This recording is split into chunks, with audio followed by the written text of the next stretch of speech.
जब वक्त होता है तो एहसास नहीं होता, और जब एहसास होता है तो वक्त नहीं होता। मैं साबिर अलीक और आप देख रहे हैं ILCC अलीक क्लासेस। मैं करा रहा हूँ आपको फिज़िक्स, ठीक है, JEE नीट के लिए, इसके इलेक्ट्रिक फील्ड से कुछ न्यूमेरिकल्स कराने जा रहे हैं, ठीक है। तो क्वेश्चन मैं लिख रहा हूँ, पहला क्वेश्चन मैं लिख रहा हूँ, थोड़ा इजी पहला शुरू हो रहा है।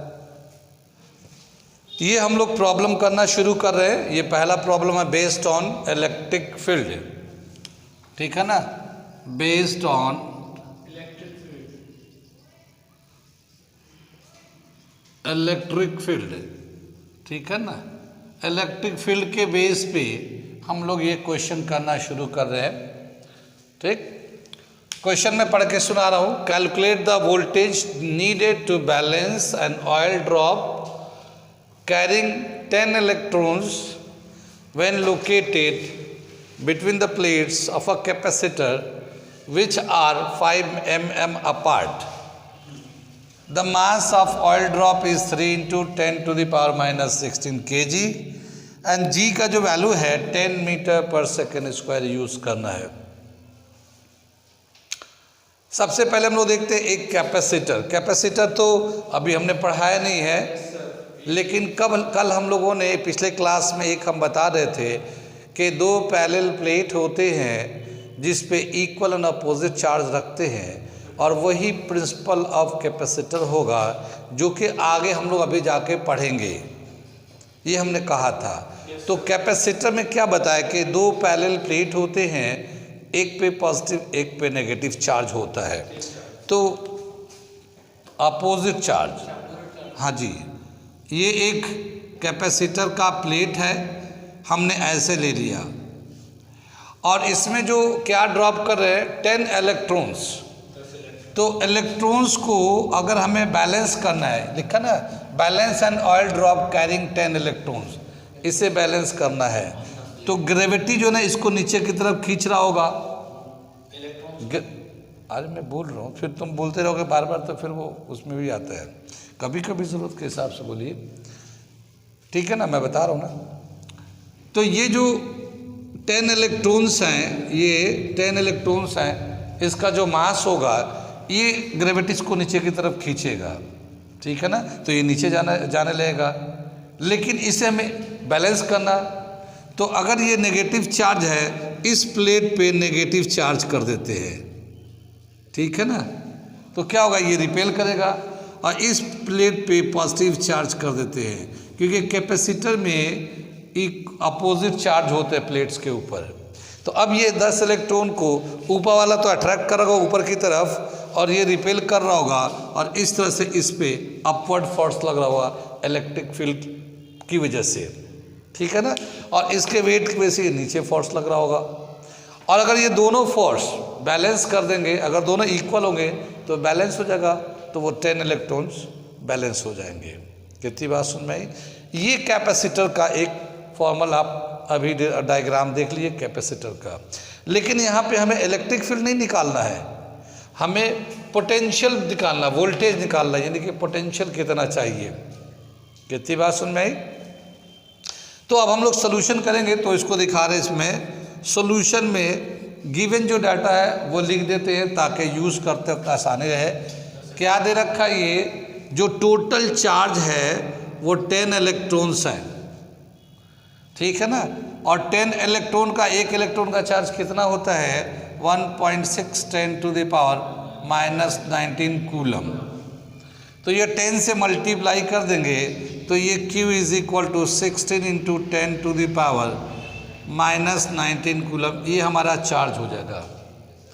इसका मास जो दे रखा है, ऑयल ड्रॉप पे 10 चार्ज है, तो पूरे का मास जो दे रखा है, मास दे रखा है 3 into 10 to the power minus 16 kg, ठीक है। कितनी बात सुन में। जी का वैल्यू तो हम लोग ये यूज़ करेंगे।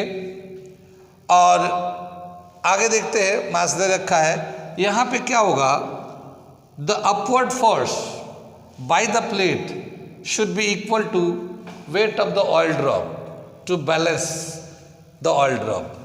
So to be stationary,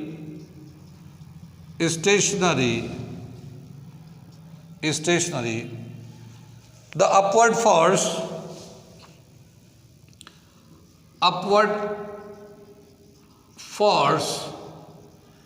should be equal to gravitational force.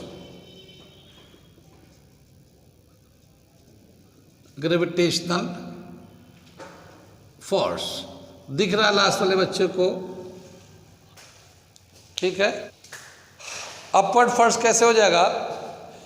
Q into E, charge into electric field force के बराबर होता है, जानते हैं हम लोग, और ये M इंटू जी के बराबर हो जाएगा। कितनी बात सुनाई? अब क्या बताया, जो इलेक्ट्रिक फील्ड एंड पोटेंशियल का क्या रिलेशन होता है, ये अभी अगले वाला टॉपिक में हम लोग जाके पढ़ेंगे, पर उसे हम लोग यूज़ कर रहे हैं। इलेक्ट्रिक फील्ड जो है पोटेंशियल अपॉन डिस्टेंस, हाँ यहाँ पे इन प्लेट के बीच का जो डिस्टेंस है वो डिस्टेंस भी तो दे रखा है, डिस्टेंस रखा 5 mm, ठीक है ना। तो यहाँ पे हम लोग डिस्टेंस को ये लिख लेते हैं 5 mm मिलीमीटर, ठीक है ना। मिलीमीटर को मीटर में अगर करना चाहेंगे तो -3 कर से 1000 से डिवाइड कर दें मिलीमीटर को मीटर में करने के लिए। तो ये potential upon distance between the two plates is equal to electric field होता है। ये आगे हम लोग भी देखेंगे, अगला जो आने वाला इलेक्ट्रिक पोटेंशियल उसमें ये रिलेशन है, लेकिन हम लोग ये प्रॉब्लम के हिसाब से यूज़ कर रहे हैं। इसको एक को हटा के हम लोग QV/D is equal to mg and V is equal to mgd upon Q, ठीक है ना। ये हमारा रिलेशन आ जाएगा ये। अब यहाँ पे जो मास दे रखा है 3 × 10⁻⁻16 मास दे रखा है, G का वैल्यू 10 ले लेते हैं और D का वैल्यू ये है 5 × 10⁻³ अपॉन चार्ज का जो वैल्यू दे रखा है ये 16 × 10⁻19, 16 × 10⁻19 कूलम का है। अब ये जो 16 - 3 ये पूरा 19 को बैलेंस कर जाएंगे ये, ठीक है ना। अब अगर हम लोग इसको 16 को, या अगर हम देखते हैं कि 150/16 आ जाएंगे, 150/16 आ जाएगा। इसको अगर हम लोग डिवाइड करेंगे 16 से 150 को, तो कितना आ जाएगा? जब इसको करेंगे पूरा कंप्लीट तो ये आ जाएगा 9.375 वोल्ट। ये हमारा आंसर आ जाएगा। ये कितनी बात सुन में, कहाँ समझ में नहीं आया? ये जो अपवर्ड फोर्स लगेगा इलेक्ट्रिक फील्ड से, तो इसका वेट होगा तो नीचे जा रहा होगा, मगर इलेक्ट्रिक फोर्स लगेगा ऊपर, तो जितना फोर्स होगा वेट को बैलेंस करना चाहता है तो दोनों बराबर हो जाएगा। जब बराबर होगा तो रुका रहेगा ऐसे 10 चार्ज का ऑयल ड्रॉप, तो वो mg यूज़ किया, उसको ग्रेविटेशनल फोर्स कह सकते हैं या वेट कह लेते हैं, वेट ऑफ द बॉडी भी कह सकते हैं। तो मैं यहाँ पे चाहे तो ब्रैकेट में वेट ऑफ द बॉडी भी लिख सकते हैं, वेट ऑफ ऑयल ड्रॉप, ठीक है ना। ऑयल ड्रॉप का वेट भी ले सकते हैं हम लोग, ठीक। इसे नोट कर लिए। ये नेक्स्ट क्वेश्चन किया हम लोगों ने, लिखा इसको, क्या दे रखा है? A pendulum of mass 80 milligram carrying a charge of 2 × 10⁻⁻8 coulomb is at rest in a horizontal uniform electric field of 2 × 10⁴ volt per meter. Find the tension in the thread of the pendulum and the angle makes with the vertical. ठीक है। तो क्या बताया कि एक हमारा electric field है, uniform horizontal electric field है, तो हम लोग एक यूनिफॉर्म इलेक्ट्रिक फील्ड ले लेते हैं इस तरह से, ठीक है। ये इलेक्ट्रिक फील्ड है। अगर ये इलेक्ट्रिक फील्ड है तो इसमें पॉजिटिव चार्ज किधर है? हाँ, इधर लेफ्ट में है, तभी तो इसका इलेक्ट्रिक लाइन ऑफ फोर्स उधर दिखा रहा हूँ। ये जो एक पेंडुलम है, इसका मास तो 80 मिलीग्राम है, मगर इसका चार्ज है पॉजिटिव। देख रहे हैं, 2 इंटू 10⁻⁸ कूलम, ये पॉजिटिव चार्ज है। तो एक पेंडुलम को जैसे हम लोग यहाँ पे पहले एक समझने के लिए रख लेते हैं, पेंडुलम को यहाँ पे रखते हैं। ये हमारा एक पेंडुलम है, ऐसे हमने डॉट से दिखा रहे हैं। इसका जो मास है 80 मिलीग्राम है और चार्ज 2 इंटू 10⁻⁸ कूलम है, लेकिन ये भी पॉजिटिव चार्ज है, ठीक है ना, और ये इलेक्ट्रिक फील्ड है, तो इसकी वजह से रिपल्शन हो रहा होगा। जब ये रिपल्शन हो रहा होगा तो ये ऊपर जाएगा और एक जगह पे जाके ये बैलेंस्ड हो जाएगा। ये जो है ना थ्रेड, इसका यहाँ पे ऐसे बैलेंस कर देगा, इसका फील्ड और इसका टेंशन दोनों बैलेंस करेगा, ठीक है। ये जो इलेक्ट्रिक फील्ड होगा, कितना फील्ड होगा electric field, E is equal to Q into, ठीक है ना। जो फोर्स होगा यहाँ, जो फोर्स लगा Q इंटू E के बराबर होगा, फोर्स जो लगेगा, ठीक है। अब ये जो है यहाँ पे जाने के बाद क्या होगा, इसका एक वेट होगा जो डाउनवर्ड एक्ट कर रहा होगा, M इंटू G, ठीक है ना। यहाँ पे एक थीटा एंगल बन गया, जाहिर है इसका वर्टिकल के रेस्पेक्ट में एंगल बन गया। ये थ्रेड है जिससे इसका एक टेंशन लग रहा होगा, ऐसे ये इधर की तरफ टेंशन लग रहा होगा। ये टेंशन एक वेक्टर क्वांटिटी है, क्योंकि ये एक फोर्स के बराबर होता है, रिप्रेजेंट करता है। तो अगर हम लोग यहाँ से परपेंडिकुलर ड्रॉ करें तो, और यहाँ से परपेंडिकुलर ड्रॉ करें तो ये जो थीटा इस वाले थीटा के बराबर होगा, ऑल्टरनेट एंगल, ठीक है, ऑल्टरनेट एंगल होगा।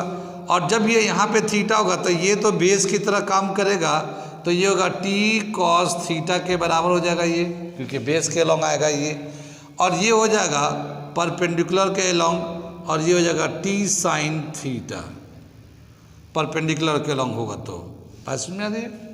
और ये जो इलेक्ट्रिक फील्ड है जो इधर की तरफ काम कर रहा है, ये electric field, uniform electric field है, इसका ये फील्ड का वैल्यू दे रखा है ये, ठीक। और इस तरह से ये बैलेंस्ड हो जाएगा।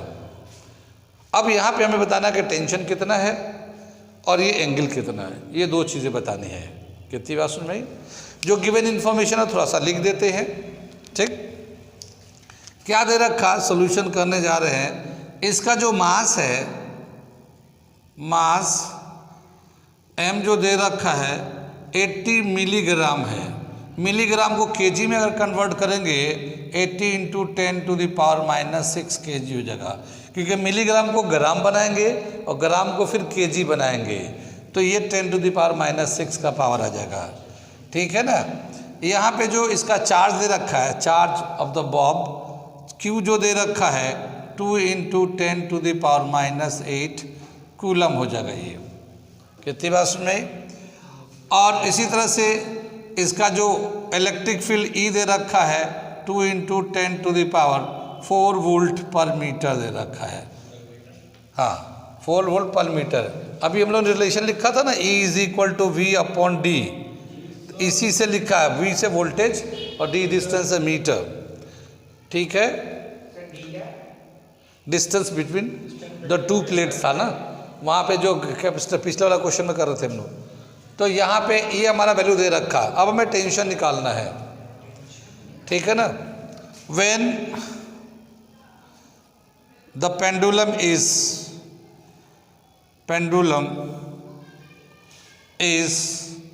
बैलेंस्ड, ठीक है ना, balanced, it has been shown in the figure, it has been shown in the figure। ये हम लोगों ने जो फिगर बनाया इसमें हमने बैलेंस करके दिखा दिया। अब क्या होगा इसमें, यहाँ पे हम लोग यहाँ से लिखते हैं, पीछे वाले बच्चे दिख रहे हैं इसमें, हाँ पीछे वाले बातें बहुत करते हैं, हाँ देखो मेरी तरफ देख ही नहीं रहे, ठीक है ना, देखो देखो देखो इधर देखो। तो क्या देख रहे हैं हम लोग, E is balanced bye T sin theta, ठीक है ना। ये जो E है electric field, uniform electric field है, ये T साइन थीटा के बराबर है और T कॉस थीटा mg के बराबर है, ठीक है ना। तो mg is equal to T cos theta, ठीक है। इन दोनों को डिवाइड कर देते हैं, इसको इक्वेशन 1 इसको इक्वेशन 2 कर लेते हैं। डिवाइडिंग वी गेट क्या मिलेगा, tan theta is equal to E upon mg। कुछ समझ में आया?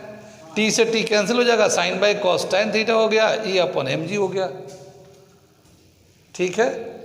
कितनी बात सुन में, E इलेक्ट्रिक फील्ड कितना दे रखा हमारा, E इलेक्ट्रिक फील्ड दे रखा 2 इंटू 10 टू द पावर 4, ये दे रखा, और इसका मास दे रखा 80 इंटू 10 टू द पावर -6, और G का वैल्यू हम लोग 10 ले लेते हैं, ठीक है। आगे चले हम लोग, इसको जब ऊपर ले जाएंगे तो 10 आ जाएगा ये पावर का। जो हमारा फोर्स है ना, फोर्स को हमें बैलेंस करना है। ये जो फोर्स इधर लग रहा है ये तो फील्ड है, और इधर का ये जो टेंशन होता है एक फोर्स होता है, बात समझ रही है। तो हमें क्या करना है, ये यहाँ पे हम लोग जरा सा देख लेते हैं, ये Q इंटू E फोर्स होगा। ये जो फोर्स है इधर की तरफ जो फोर्स लग रहा है, ये फोर्स T साइन थीटा को बैलेंस कर रहा है। ये थोड़ा सा लिखने में रहेगा ये, तो मैं दोबारा से बता देता हूँ। तो Q इंटू E ये आ जाएगा, डिवाइड करेंगे तो यहाँ पे Q आ जाएगा। कितनी बात सुन में, इलेक्ट्रिक फील्ड तो था ही था हमारे पास, चार्ज का वैल्यू डाल देते हैं 2 इंटू 10 टू द पावर -8, ये हमने चार्ज को डाल दिया, ठीक।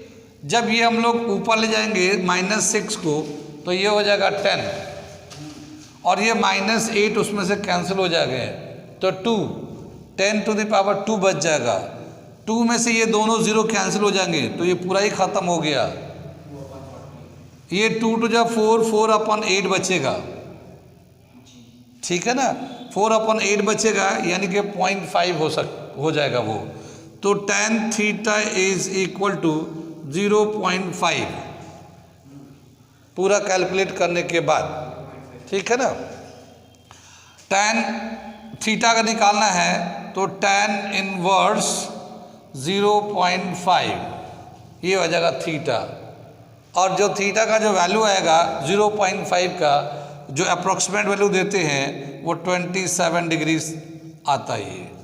तो थीटा का वैल्यू जो यहाँ पे जो एंगल बन रहा है वो 27 डिग्री के बराबर बन रहा है, ठीक है। ऐसे थोड़ा सा ठीक कर लेना है फोर्स को, Q इंटू E के बराबर है। अब हमें पूछा नेक्स्ट पार्ट, टेंशन निकालना है। तो टेंशन हम किसी में भी, इक्वेशन 1 वहाँ पे लिखा ना, इक्वेशन 1 की इक्वेशन 2 किसी में भी डाल के हम लोग टेंशन निकाल सकते हैं। इधर से हम लोग मिटाते हैं, थोड़ा सा मिटाना पड़ेगा, ठीक है। अगर हम लोग टेंशन निकालना चाहते हैं तो इससे भी निकाल सकते हैं, इससे भी निकाल सकते हैं, दोनों से, दोनों में टेंशन है। तो सपोज कर हम लोग पहले वाला इक्वेशन में ले जाते हैं, तो T sine theta is equal to Q into E, T is equal to QE upon sine theta. Q का वैल्यू है 2 इंटू 10 टू द पावर -8, ये चार्ज का वैल्यू हो गया हमारा, और ये इलेक्ट्रिक फील्ड का जो वैल्यू है 2 इंटू 10 टू द पावर 4, ठीक है ना। 2 इंटू 10 इलेक्ट्रिक फील्ड ये वाला वैल्यू ले लिया, और नीचे जो है ना साइन 20 डिग्री ले लेंगे, 27 degree, sine 27 degree, sine 27 degree 0.5 exact तो नहीं होगा, क्योंकि साइन 30 का वैल्यू 0.5 होता है, 1/2 0.5 होता है, तो उससे थोड़ा कम आएगा, तो हम लोग ले सकते हैं 0.48 ले सकते हैं, 0.48 ले सकते हैं, हाँ उस तरह का वैल्यू ले सकते हैं। और इसके बाद जब हम इसको सिंप्लीफाई करेंगे तो हमारा टेंशन आ जाता है। देखो यहाँ पे तो 4 बच जाएगा, ऐसी पावर में 4 इंटू 10 टू द पावर 4 आएगा, और उसको 0.5 या 0.4 से अगर डिवाइड करते हैं 8.8110 टू द पावर -4 न्यूटन। इसे मैं थोड़ा एलाबोरेट करके दिखाता हूँ ऐसा क्या क्यों यहाँ पे वैल्यू क्वेश्चन जो है हम मिटा रहे। थोड़ा सा यहाँ पे जो है एक चीज़ बताना चाह रहे हैं कि इस चीज़ को थोड़ा सा एलाबोरेट करना चाह रहे थे कि ये जो टेंशन है हमारा, हमने आंसर तो लिख दिया, ये 4 × 10⁻⁻8 अपॉन 0.48 ले सकते हैं हम लोग।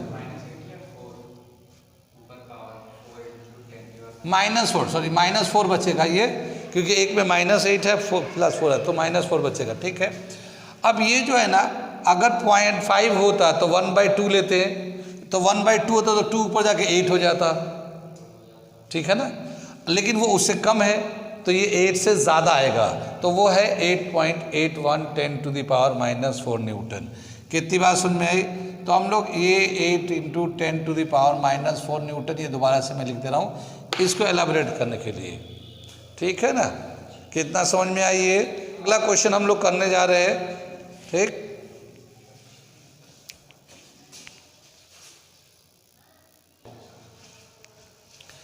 क्या दे रखा है ये क्वेश्चन हम लोग करने जा रहे हैं, एक बेहतरीन क्वेश्चन, ये से भी देखिए क्या दे रखा है।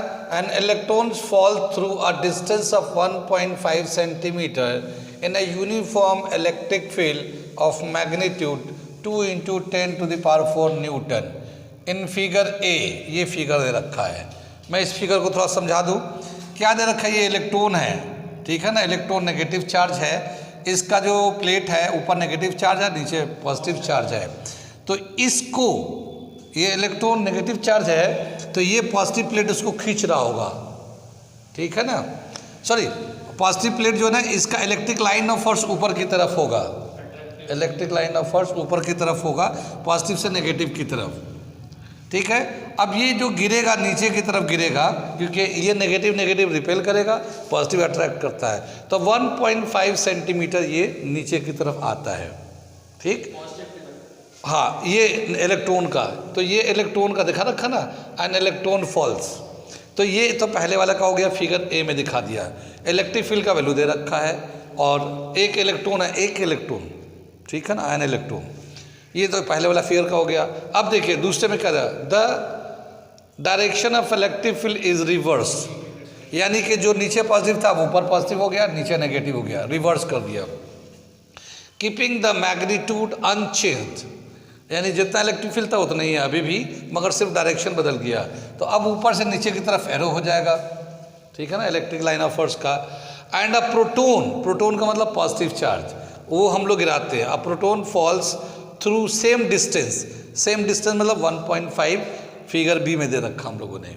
ठीक, compute the time of falling in each case. ठीक है ना, इसमें कितना टाइम लगेगा गिरने में, 1.5 सेंटीमीटर, उसमें कितना लगेगा 1.5, दोनों का टाइम को कंपेयर करना हमें।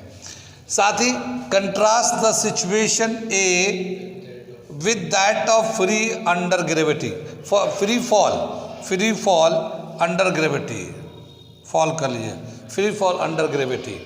अगर कोई बॉडी फ्रीली गिरता है ग्रेविटी में उसका, और ये जो इस प्लेट के बीच में गिरा इसका, इन दोनों में क्या कंट्रास्ट है, उस कंट्रास्ट को हाईलाइट करना है। तो ये चीज़ें हो गई। अब हम इसमें से जो पॉइंट्स दे रखे, जो वैल्यू दे रखा वो मैं लिखता हूँ, क्वेश्चन को मिटाता हूँ, क्योंकि सोल्यूशन थोड़ा बड़ा आएगा ये।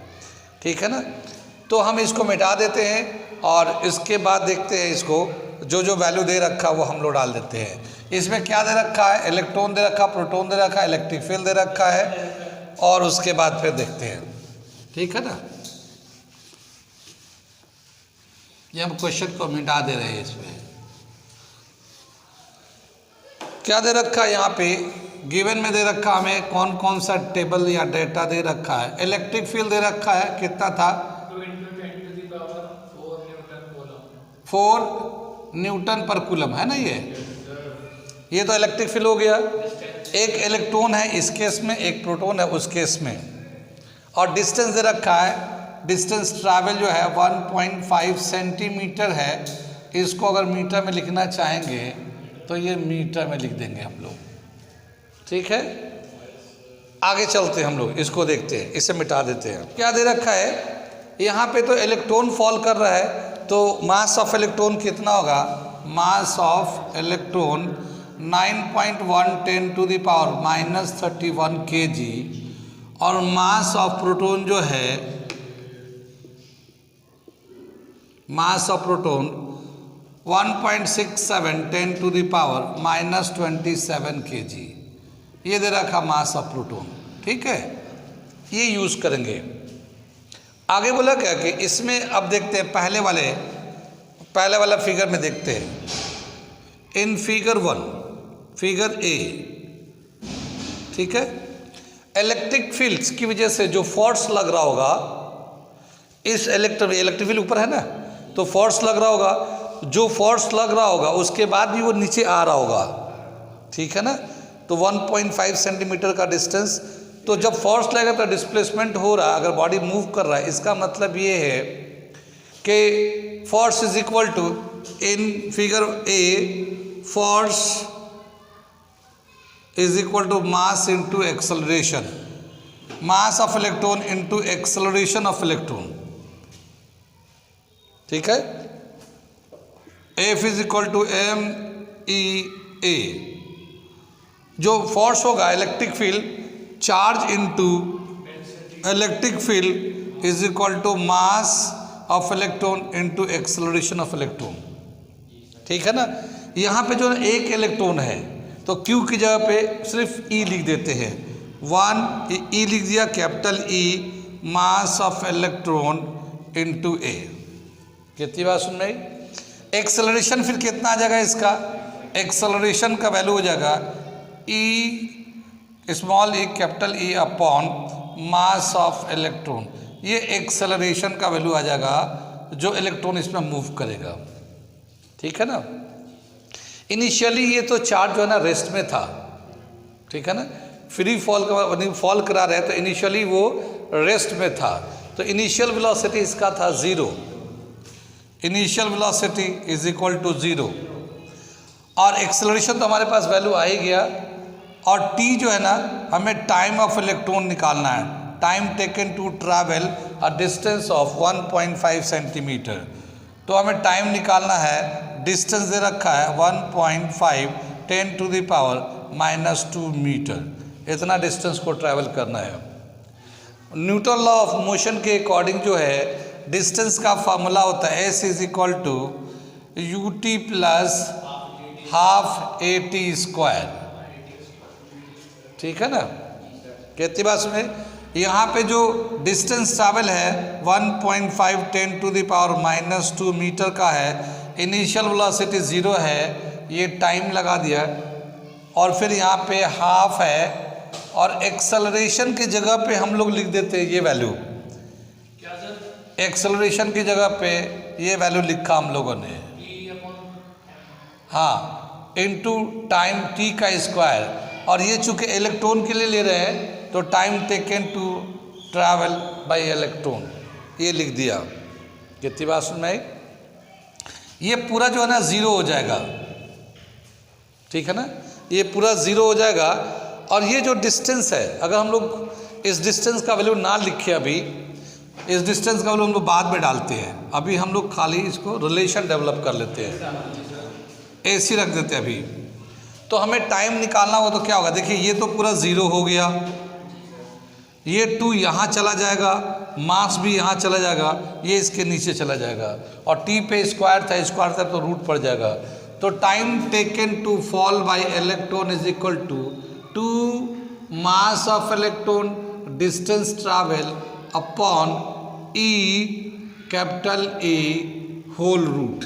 ये हमारा टाइम निकालने का तरीका हो गया कि अगर इलेक्ट्रिक फील्ड में कोई बॉडी मूव कर रहा है तो एक सर्टेन डिस्टेंस ट्रैवल करने में कितना टाइम लगेगा, किसी को भी, हाँ हर किसी के लिए भी। जैसे अभी हम लोगों ने मास ऑफ इलेक्ट्रॉन लिया है, अगर प्रोटॉन आएगा तो मास ऑफ प्रोटॉन भी लेंगे, दोनों का डिस्टेंस बराबर है उसमें, अभी हम उसको देखेंगे, फिलहाल ये आ गया हमारा। कितनी बात सुनिए, अगर हम लोग टाइम निकालना चाहते हैं तो वैल्यूज को डाल देते हैं, टाइम निकल के आ जाएगा। तो टाइम टेकन टू फॉल 1.5, तो 2 मास ऑफ इलेक्ट्रॉन दे रखा 9.1 10⁻³ kg, डिस्टेंस है 1.5 10 to the power -2 upon electron का चार्ज होता है 1.6 10 टू द पावर -19 कूलम, और इलेक्ट्रिक फील्ड कितना दे रखा है 2 × 10 टू द पावर 4।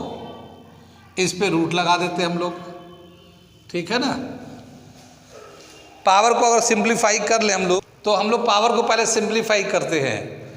-31 -2 -33 हो गया, नीचे है -19 +4 -15 हो गया। 33 माइनस में से -15 निकालेंगे -18 हो जाएगा पावर में। -18 का रूट से निकालेंगे हमारा 9 आ जाएगा -9। अब ये 2 से 2 कैंसिल हो जाएगा, ये 1.5 1.6 कैंसिल हो जाएगा, 1 के आसपास आएगा, या 0.9 बोल सकते हैं। और ये 9.19 का 3, तो इसका 3 का रूट लेंगे तो 3 और 9 का रूट लेंगे तो 3 के आसपास, लेकिन ये नीचे थोड़ा सा वैल्यू होगा, उससे डिवाइड करेंगे तो 2.9 के लगभग। तो ये अप्रॉक्सीमेट वैल्यू आ गया 2.9 10 टू द पावर -9 सेकेंड्स। आगे समझ में आ गया। ये हो गया इलेक्ट्रॉन का टाइम ऑफ फॉलिंग 1.5 सेंटीमीटर का। अब हम लोग प्रोटॉन का देखते हैं, ठीक है ना। तो हमारा ये एक टाइम है, टाइम ऑफ इलेक्ट्रॉन, और ये फॉर्मूला निकाला था टाइम। इसमें हम लोगों ने एक्सेलरेशन निकाला था, इनिशियल वेलोसिटी 0 लेके, फिर हम लोगों ने ये न्यूटन लॉ का मोशन का डिस्टेंस ट्रैवल का ये हम लोगों ने करके, फिर हम लोगों ने फिर ये टी ऑफ टाइम निकाला था। सेम प्रोटॉन के लिए भी यही पूरा स्टेप चलेंगे। तो टाइम टेकन बाय प्रोटॉन क्या हो जाएगा, ये डिस्टेंस भी उतना ही है, चार्ज भी उतना ही है, मास में सिर्फ फर्क है, इलेक्ट्रिक फील्ड उतना ही है। तो मास में फ़र्क हो जाएगा। तो टाइम मैं इधर से मिटा देता हूँ और फिर मैं डायरेक्ट उसको लिख रहा हूँ, ठीक है ना। डायरेक्ट उसके लिए रिलेशन लिख रहा हूँ, time taken to fall by proton in figure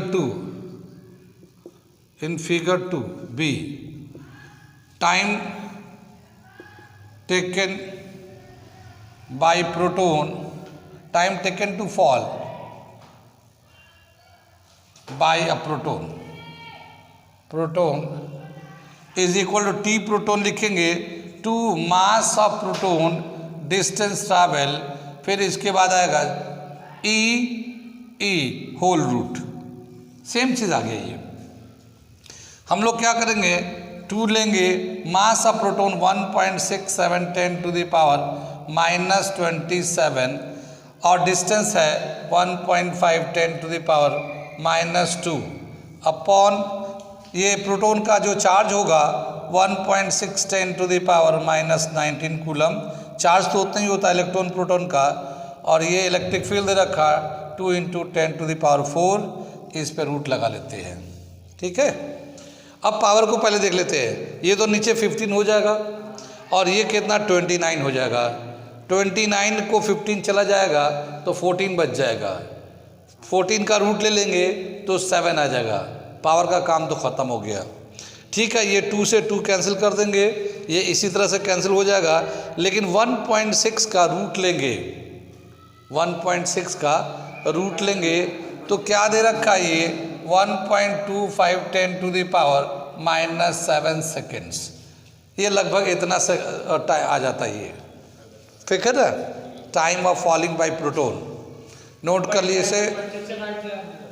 अब देख लीजिए हम अब एक चीज़ कि यहाँ पे जो पहला जो हम लोग निकाला था, ये time taken by electron to fall 1.5 centimetre का डिस्टेंस कितना 2.9 10 टू द पावर -9, और प्रोटॉन से निकाला है तो 1.25 10 to the power -7।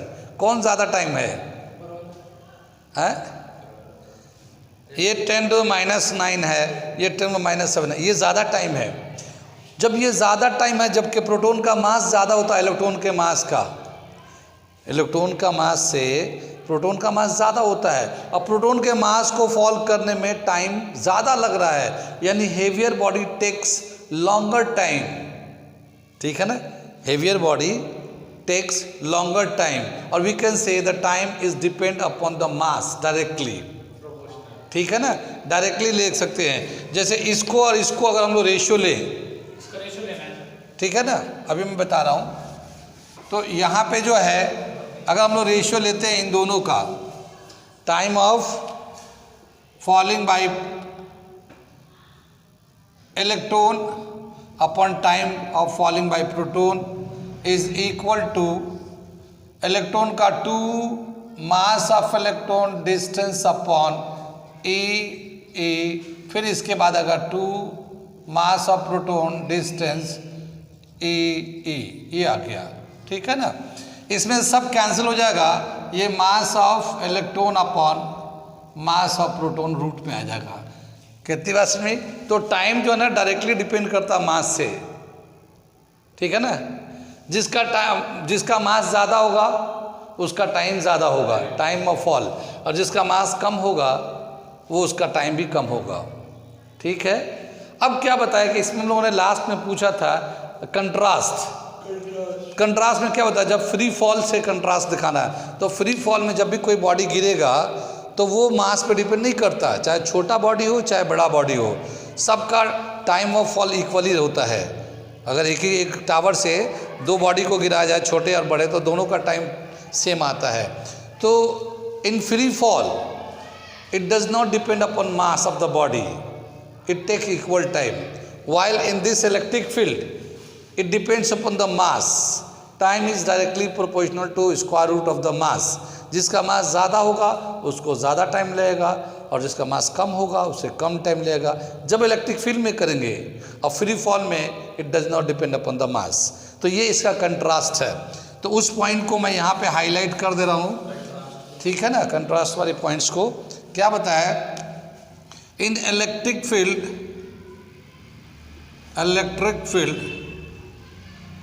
time of falling depends upon, directly depends upon mass, while in free fall under gravity it does not depend upon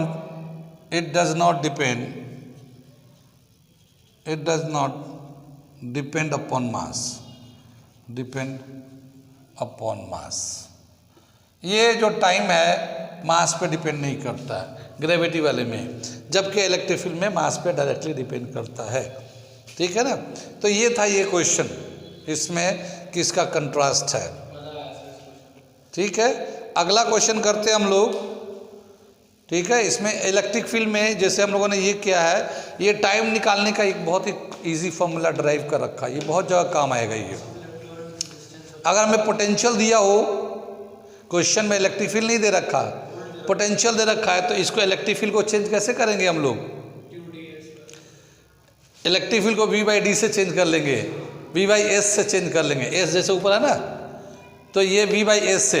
तो मैं इस फॉर्मूले को थोड़ा सा चेंज करके दिखा दे रहा हूँ। अगर सपोज करें इलेक्ट्रिक फील्ड नहीं दे रखा है, पोटेंशियल दे रखा है, तो उस कंडीशन में जो टाइम टेकन है वो क्या हो जाएगा, इसको हम लोग V जो है, E जो है ना, V/S, S मतलब डिस्टेंस, क्योंकि ये S के टर्म में लिखा ना हम लोगों ने, तो V/S ले लेंगे और इसका वैल्यू यहाँ पे डालेंगे, तो V/S, तो S ऊपर चला जाएगा, तो टाइम जो होगा 2 mass of the particle into distance का square upon E into V, voltage. तो ये वोल्टेज के टर्म में दे रखा, तो यही फॉर्मूला अगर वोल्टेज दे रखा है तो इस तरीके से चेंज हो जाएगा ये। ठीक है ना, तो ये अगर फॉर्मूला याद रखेंगे तो बहुत सारे सवाल ऑब्जेक्टिव करने में आसानी होगा। ये तो हम लोगों ने बहुत सारे स्टेप्स को लेके मिला के ड्राइव किया है, लेकिन इलेक्ट्रिक फील्ड में टाइम ऑफ फॉल अगर निकालना चाहते हैं तो इसकी बहुत ज़रूरत पड़ेगी। ठीक है ना, आगे चले।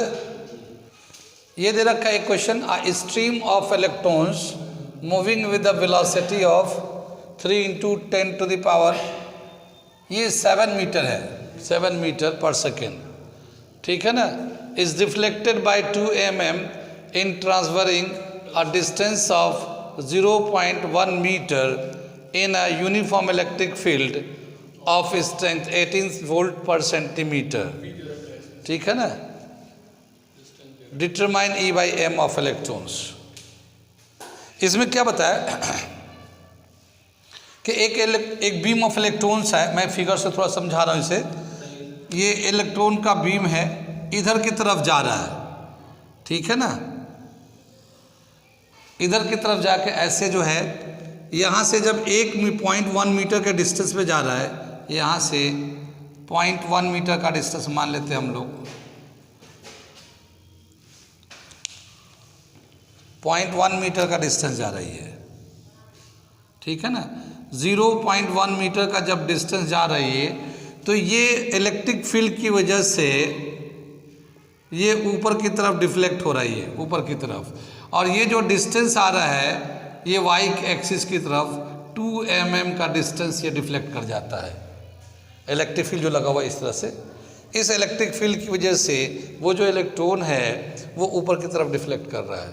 हम लोग दिखा सकते हैं, नीचे की तरफ भी दिखा सकते हैं, लेकिन एक वाई एक्सिस में डिफ्लेक्शन दिखा रहे हैं और डिस्टेंस जो एक्स एक्सिस में 0.1 मीटर। यानी जब इलेक्ट्रिक फील्ड लग रहा है तो जब ये चार्ज ऐसे चल रहा है तो फील्ड की वजह से वो सीधे नहीं जा रहा है, वो थोड़ा बेंड कर जा रहा है ऐसे, हाँ, थोड़ा सा बेंड कर गया वाई एक्सिस की तरफ, ठीक। तो यहाँ से जब ज़ाहिर है ये इलेक्ट्रिक फील्ड है तो ये फोर्स लगा रहा होगा, तो फोर्स लग रहा होता है, इसका एक्सेलरेशन होगा, ठीक है ना, और एक्सेलरेशन होगा तो वो सीधे नहीं जाके इसके डायरेक्शन में, फोर्स के डायरेक्शन में ये अपवर्ड की तरफ जाएगा, ठीक है ना।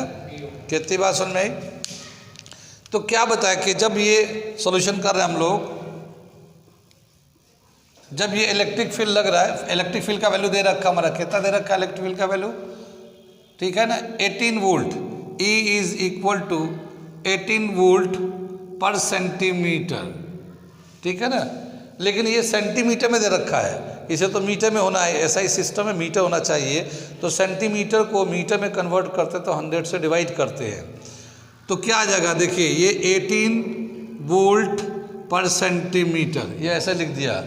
और सेंटीमीटर अगर मान लो ये 1 सेंटीमीटर है, इसको मीटर में कन्वर्ट करना है तो हम 100 से डिवाइड कर देंगे, तो ये मीटर में चला जाएगा, तो ये सेंटीमीटर हटा लेते हैं। कितनी बात सुन में, हाँ सेंटीमीटर था तो मीटर में करके 100 से डिवाइड कर दिया, अब ये मीटर में आ गया, तो अब ये जो 100 है ना यहाँ चला जाएगा, तो क्या आ जाएगा, ये 1800 वोल्ट पर मीटर।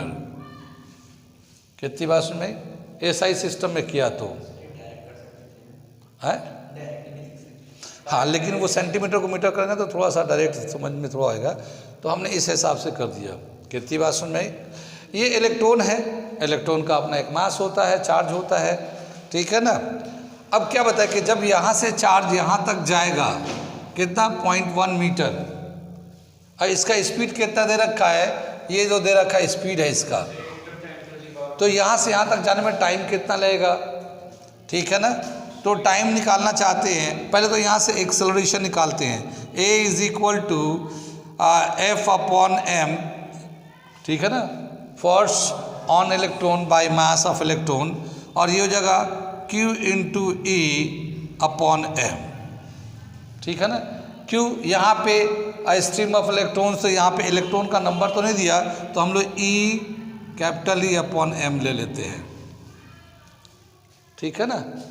तो हमने चार्ज को 1 इलेक्ट्रॉन के बराबर कर दिया, क्योंकि इसमें नंबर नहीं बताया है कितने इलेक्ट्रॉन्स हैं, तो ये एक्सेलरेशन आ गया। ये हम लोग पहले भी किया था, एक्सेलरेशन निकाला था। यहाँ से यहाँ तक जाने में डिस्टेंस तो ये अब 0.1 मीटर है, और वेलोसिटी दे रखा है इतना, तो टाइम कितना लगेगा, time taken to travel in a straight line, ठीक है, time taken to travel a distance in x axis, तो क्या आ जाएगा, t is equal to distance along the x axis, velocity of electrons along the x axis। ये electron की velocity होगी along the x axis में, और ये x axis में डिस्टेंस है। अभी हम लोग बाद में वैल्यू डाल लेंगे, लेकिन हमने t लगा लिया, ठीक है। अब ये जो था इलेक्ट्रॉन ऐसे जाके ऐसे ऊपर की तरफ गया है, तो यहाँ पे इलेक्ट्रॉन का वाई एक्सिस के अलॉन्ग इनिशियल वेलोसिटी 0 है यहाँ पे इलेक्ट्रॉन, क्योंकि इलेक्ट्रॉन तो सीधा हॉरिजॉन्टल में जा रहा है, तो उसका वाई एक्सिस के along initial velocity along the Y axis 0 हो जाएगा। तो डिस्टेंस ट्रैवल का फॉर्मूला कैसे निकालेंगे हम लोग? Distance travel is equal to या Y distance travel along the Y axis is equal to Y not into T plus half a T square. ठीक है, लेकिन ये तो ज़ीरो है, ये ज़ीरो है, initial velocity along the Y axis zero है, तो ये पूरा ज़ीरो हो जाएगा। तो y is equal to 1/2 a T square आ जाएगा ये। ठीक है, अगर हम लोग इन दोनों का वैल्यू डाल दें, initial velocity along the Y axis, ये जो था ना इधर से जब चार्ज जा रहा है तो उस वक्त y की तरफ कितना वेलोसिटी है, y वाले एक्सिस में 0 है। ये तो यहाँ से जब जा रहा तो फोर्स लग रहा तब ये y एक्सिस में ऊपर की तरफ डिस्प्लेसमेंट कर रहा है। ठीक है ना। ये इनिशियल वेलोसिटी, ये हम लोग गलत लिखा, initial velocity along the Y axis, ये ऐसे लिखना था। हाँ हाँ, इसको रिप्रेजेंटेशन में हमें initial velocity along the Y axis ऐसे, हाँ हाँ इस तरह से लिखेंगे उसको। ठीक है ना, तो ये पूरा 0 हो जाएगा। अब हम लोग इनका जो वैल्यू है हाफ ए, एक्सेलरेशन का वैल्यू क्या है हमारा, इतना वैल्यू है, ये डाल देते हैं। तो y is equal to half, और इसका a है E capital E upon m electron के लिए, और t की जगह पे हम लोग x/v लिख सकते हैं, तो x/v का होल स्क्वायर कर देते हैं। कितनी बात समझ में? Yes sir. इसको स्क्वायर करेंगे, इसको हम लोग मिटा दे रहे हैं बाद में। अच्छा, इधर से मिटाऊं या यहाँ से मिटाऊं, क्योंकि इसके वैल्यू आपके पास है ना, फिर ज़रूरत पड़ेगा सिंप्लीफाई करने के लिए। हाँ, पीछे वाले बच्चे दिखाई दे रहा है, समझ में आ रहा, खाली बातें मिलाते रहोगे बस। ठीक है ना, ध्यान दो ध्यान। ठीक है, अब क्या मिलेगा हमें, यहाँ पे पहले हम लोग देख लेते हैं। y is equal to 1/2 E capital E upon m x square upon v square, ये है ना ये। लेकिन हमें बोला E/m का रेशियो बताइए, E अपॉन m, तो ये हम लोग इसका रेशियो निकालना चाहते हैं E/m। तो बाकी सारे टर्म को इधर ले जाते हैं हम लोग, तो क्या आ जाएगा 2y v² upon e into x square is equal to E upon m। हम लोग लिख सकते हैं यहाँ से। ठीक है ना, अब हमें इसका वैल्यू निकालना है, इसका वैल्यू डाल देते हैं जो जो हमें दे रखा है। ठीक है ना, E upon m is equal to 2y का वैल्यू कितना दे रखा है 2mm, y एक्सिस में कितना गया 2mm, तो 2mm को मीटर में करना हो तो -3 से मल्टीप्लाई कर देंगे, 10⁻³ से। ठीक है, अब वेलोसिटी कितना दे रखा है, कितना 3 × 10⁻⁷। ठीक है ना, इसका स्क्वायर कर लेंगे हम लोग। अपॉन इलेक्ट्रिक फील्ड कितना दे रखा है 1800 वोल्ट पर मीटर, और डिस्टेंस कितना जाएगा 0.1 मीटर का होल स्क्वायर। कितनी बात सुन में, ये हमने सब वैल्यू डाल दिया। ठीक, इसको सिंप्लीफाई करेंगे तो देखो यहाँ पे 1/10 है, 1/10 का स्क्वायर 1/100, 100 का मतलब ये 2 0 इससे कैंसिल कर दिया तो सिर्फ 18 बच गया। यहाँ पे 7 का स्क्वायर 14 में से 3 चल गया 11, तो 11 बचेगा, ये 9 हो जाएगा। 9 से 18 कैंसिल होगा, 2 बचेगा, 2 से ये एक 2 कैंसिल कर लेते हैं। ठीक है ना, खाली 2 बचेगा, 2⁻11।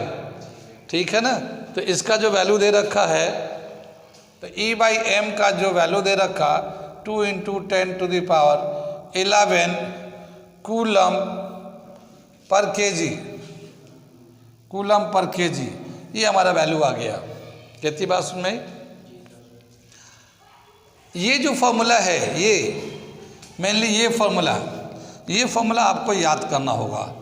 कैसे कि जब भी कभी किसी एक्स एक्सिस की तरफ कोई चार्ज बॉडी मूव कर रहा होगा और इलेक्ट्रिक फील्ड कुछ इस तरह से लगाएंगे, परपेंडिकुलर लगाएंगे, तो उसकी वजह से फोर्स लगेगा, एक्सेलरेशन होगा, और हमें टाइम वो वाई एक्सिस की तरफ बेंड करेगा, तो वाई एक्सिस पे कितना डिस्टेंस वो ट्रैवल करेगा वो उसका वैल्यू आएगा हाफ, ये तो half a T square, a का जो वैल्यू होगा ई अपॉन एम,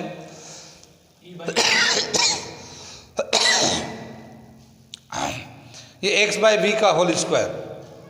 तो ये एक फॉर्मूला इटसेल्फ कंपटीशन में क्वेश्चन के लिए पूछ सकता है, deflection along the Y axis, और उसके बाद वैल्यू डाल के पूछ सकता है। तो ये फॉर्मूला भी याद रखना बहुत ज़रूरी है। तो आज जितने हम लोगों ने क्वेश्चन किए हैं इसमें बहुत सारे जो हम लोग नए फॉर्मूले डराइव किए हैं, ये जो नए फॉर्मूले हम लोगों ने इलेक्ट्रिक फील्ड से डराइव किए हैं, और इसको जो है आप लोग फॉर्मूले को भी याद करना है। सिर्फ बेसिक कंसेप्ट इलेक्ट्रिक फील्ड ही नहीं है, बल्कि ये फॉर्मूला जो आ रहा है ये सब भी याद करना है। आगे हम लोग करेंगे अगला क्वेश्चन, ठीक है ना। आप लाइक करो, शेयर, अच्छा लग रहा है तो लाइक करो, शेयर करो, सब्सक्राइब करो, ठीक है, जो चाहो वो करो।